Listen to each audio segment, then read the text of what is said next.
भाग्य और कर्म से लाभ होगा साकार, लेकिन सोच समझकर करे व्यवहार। संघर्ष सफलता की यात्रा का एक भाग है, उसका आपने स्वीकार करना चाहिए ताकि आपको अधिक सफलता प्राप्त होगी और आपकी यात्रा भी आनंदमय होगी। इस बात को कन्या राशि के जातकों ने इस महीने मुख्य रूप से ध्यान में रखना चाहिए।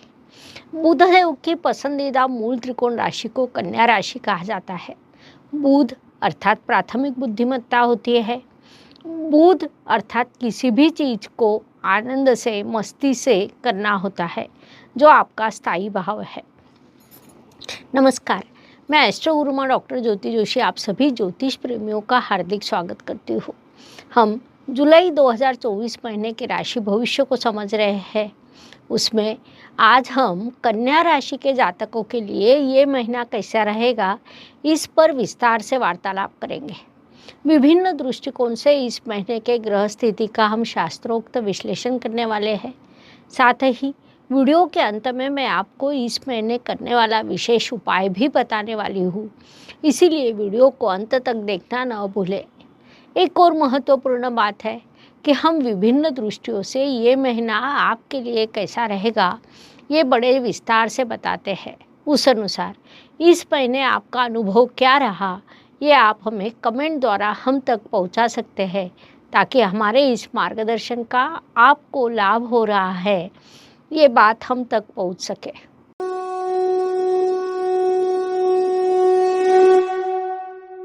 व्यक्तित्व की दृष्टि से जब हम विचार करते हैं तो राशि स्वामी की स्थिति महत्वपूर्ण मानी जाती है। कन्या राशि के स्वामी बुधदेव इस महीने लाभ स्थान में विराजमान है, जिस कारण स्वाभाविक रूप से लाभ के भरपूर अवसर आपके लिए निर्माण होंगे।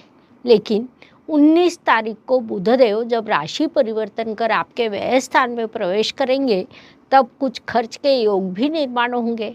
अर्थात इस काल में आपको लाभ और खर्च ऐसे दोनों परिणाम प्राप्त होने वाले हैं। स्वाभाविक रूप से उसका प्रभाव आपके व्यक्तित्व पर पड़ने वाला है। उसी पद्धति से आपका व्यक्तित्व भी विकसित होने वाला है, इसलिए इस काल का सदुपयोग करें। धन परिवार वाणी की दृष्टि से विचार करें तो कन्या राशि के लिए शुक्र देव की स्थिति महत्वपूर्ण होती है, क्योंकि वे आपके धनेश है। शुक्रदेव महीने की शुरुआत में आपके कर्म स्थान में और उसके बाद लाभ स्थान में विराजमान रहेंगे।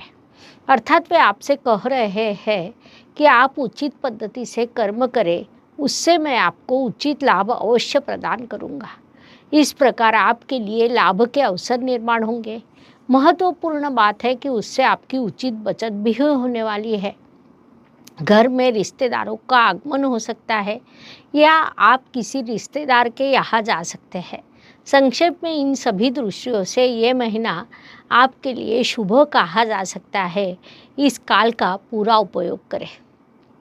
पराक्रम एवं परिश्रम की दृष्टि से विचार करें तो कन्या राशि के लिए मंगल देव की स्थिति महत्वपूर्ण होती है, क्योंकि वे आपके परिश्रमेश है।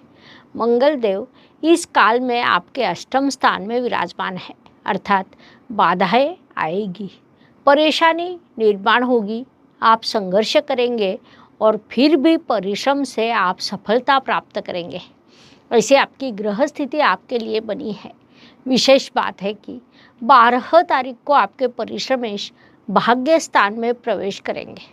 वहाँ से उनकी दृष्टि आपके परिश्रम स्थान पर होगी। उससे पहले आप जो परिश्रम करने वाले हैं, उससे आगे आपका भाग्य समृद्ध होने वाला है। इस काल का पूरा लाभ उठाइए। वास्तु वाहन भूमि सुख शांति की दृष्टि से विचार करें तो कन्या जातकों के लिए ये महीना अधिक शुभदायी कहा नहीं जा सकता।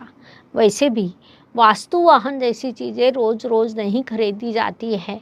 साथ ही ये चीज़ें यदि शुभ योग पर खरीदी जाए तो अधिक लाभकारी होती है। इस बात को मुख्य रूप से ध्यान में लेकर शुभ योग की प्रतीक्षा करनी चाहिए। लेकिन वास्तु सौख्य प्राप्त होना, वास्तु का नवीनीकरण करना, इस दृष्टि से ये काल सकारात्मक कहा जा सकता है। इस बात को मुख्य रूप से ध्यान में लेना चाहिए। शिक्षा संतति प्रणय की दृष्टि से विचार करें तो जो कन्या जातक प्रतियोगिता परीक्षाओं का अध्ययन कर रहे हैं, उनके लिए ये महीना बड़ी सफलता का कहा जा सकता है। आप अकाउंट, सीए, मैनेजमेंट क्षेत्र में हैं, तो इस काल में आप अच्छी पढ़ाई करेंगे। उससे आपको दीर्घकालीन सफलता प्राप्त होगी। इष्ट देव आपको आशीर्वाद देंगे। विवाह जुड़ने के अधिक शुभ योग इस महीने आपके लिए नहीं है, इसलिए उस दृष्टि से किसी भी प्रकार की जल्दबाजी न करें, ये सलाह आपको दी जाती है। स्वास्थ्य, कर्ज, प्रतिस्पर्धी, शत्रुओं की दृष्टि से विचार करें तो कन्या जातकों के लिए ये महीना थोड़ी परेशानी का रहेगा। विशेष रूप से महीने के तीसरे या चौथे सप्ताह में आपको स्वास्थ्य का ध्यान रखना होगा। अचानक स्वास्थ्य की समस्या निर्माण होने की संभावना है। शत्रु आपको परेशान करने का प्रयास करेंगे, अर्थात आप अपनी बुद्धिमत्ता से उन पर विजय प्राप्त कर सकते हैं। जिन्हें कर्जे की आवश्यकता है, उन्हें वह सरलता से प्राप्त होगा, लेकिन अत्यंत आवश्यक हो तभी कर्ज का विचार करें, ये सलाह दी जाती है। नौकरी एवं व्यवसाय की दृष्टि से विचार करें तो कन्या जातकों के लिए ये महीना इन दोनों मोर्चों पर अत्यंत लाभकारी रहेगा। नौकरी करने वाले जातक अपने काम का अच्छा प्रेजेंटेशन करेंगे, जिससे आपका काम सहकर्मी और वरिष्ठों के नज़रों में आएगा। तो व्यावसायिक जातक जहाँ होंगे वहाँ से 2-3 सीढ़ियाँ ऊपर चढ़ने का प्रयास करेंगे, उसमें सफल भी होंगे। संक्षेप में नौकरी एवं व्यवसाय इन दोनों मोर्चों पर आपके लिए ये महीना लाभकारी रहेगा। इस काल का पूरा उपयोग करें। भाग्य एवं शुभ संकेत की दृष्टि से विचार करें तो कन्या जातकों के लिए इस महीने कई शुभ संकेत निर्माण हुए हैं। उसमें मुख्य रूप से कहा जाए तो सभी ग्रहों में सबसे अधिक शुभ माने जाने वाले गुरुदेव, जो मनुष्य जीवन के लिए आवश्यक सभी चीज़ों के कारक माने जाते हैं, वे आपके भाग्य स्थान में विराजमान है, जिसे हम अत्यंत बड़ा शुभ संकेत कह सकते हैं। जिस कारण आपका भाग्य प्रबल हुआ है, ऐसा हम कह सकते हैं। उसके आपको अत्यंत शुभ परिणाम प्राप्त होंगे। इस काल का सदुपयोग करें। कर्म की दृष्टि से विचार करें तो कन्या राशि के कर्म अधिपति लाभ स्थान में विराजमान है। उसी समय भाग्येश कर्म स्थान में आए हैं, जिस कारण इस काल में आपके कर्म अच्छे रहेंगे। आपके कर्म की दिशा उचित रहेगी। कर्म से आपको लाभ प्राप्त होगा और आप अगले कामों की उचित योजना भी बनाने वाले हैं, जो आपके लिए लाभकारी रहेगा। लाभ की दृष्टि से विचार करें तो कन्या राशि के लाभ स्थान में महीने की शुरुआत में राशि स्वामी बुधदेव स्वयं विराजमान है। इसके अलावा 7 तारीख को आपके भाग्येश भी लाभ स्थान में आने वाले हैं। ज्योतिष नियमों के अनुसार लाभ स्थान में आने वाला हर ग्रह शुभ फल प्रदान करने के लिए बाध्य होता है। उसमें राशि और स्वामी और भाग्येश जैसे ग्रह जब लाभ स्थान में आते हैं, तब वे भरपूर लाभ प्रदान करते हैं, जो इस काल में आपको प्राप्त होने वाला है। इसलिए इस काल का पूरा उपयोग करना चाहिए, ताकि अधिक से अधिक लाभ आपको प्राप्त हो सके। व्यय एवं परदेश गमन की दृष्टि से विचार करें तो व्यय अधिपति कर्म स्थान में आना, अर्थात कभी कभी आपके हाथ से किसी डील में गलती होना, किसी व्यवहार में फंसाया जाना, नुकसान होने की संभावना रहती है।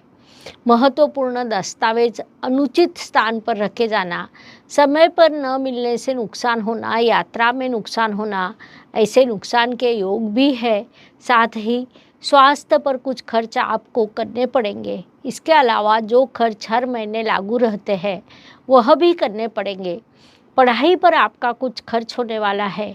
विशेष रूप से फार्मेसी क्षेत्र के विद्यार्थी बड़ा खर्च कर सकते हैं, इसलिए वैसी मानसिकता पहले से ही बना ले, ये सलाह दी जाती है। जीवन सुख दुख और उतार चढ़ाव से भरा होता है। कोई भी व्यक्ति संपूर्ण सुखी या संपूर्ण दुखी हो नहीं सकता। उस अनुसार हर दिन सभी के लिए समान हो नहीं सकता।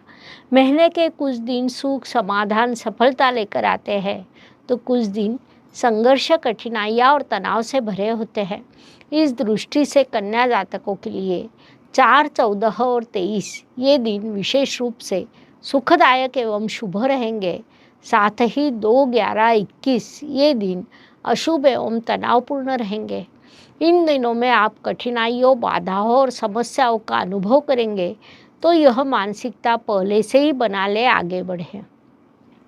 उपायों की दृष्टि से विचार करें तो ज्योतिष में अत्यंत छोटे छोटे लेकिन बड़ा परिणाम करने वाले उपायों को बताया गया है।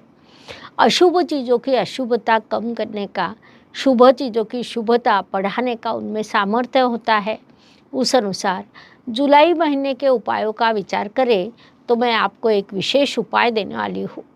संत गोस्वामी जी कहते हैं कि रामचरितमानस एक ऐसी सीढ़ी है जिसके द्वारा प्रभु श्री राम जी की भेंट हो सकती है।